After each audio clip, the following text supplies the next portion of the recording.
Hello, group chung ko ta chi bai vek ola hey street light ani a ti hian hey a chok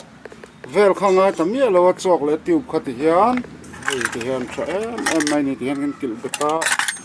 khuan hey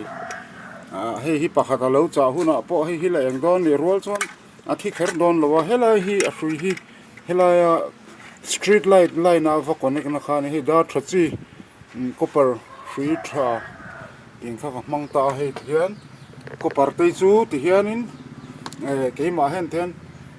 ka tum ve top mai ni hi ting hi heng te chu kan local council ten an tum ta a hi hei heng ho hi tha em mai led bulb hani a hei ta hian amang te po kho in zia ka tin chuan hei hi street light ta tan chuan 3 lian lu ka ngai lo hi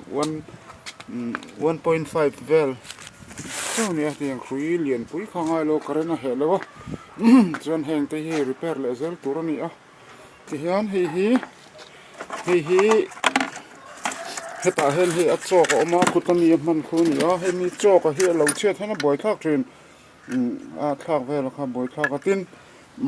hi lo la tha tho po ni sei bol lo bo ma hei atiu pa hi wang em to mai ni leitur hi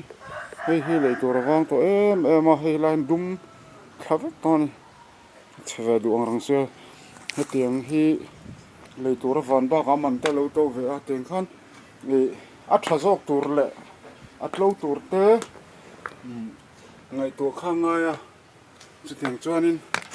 rei ta ka dai thei don ni hei hian kan siam ani at hian tha mai ni eng thani a eng lo hi la hian what som panga ani a live up to 25000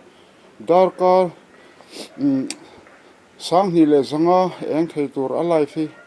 ngai ani a what hi som panga ni chuan aman za kha pakhat hi hemi pakhat hi aman za chu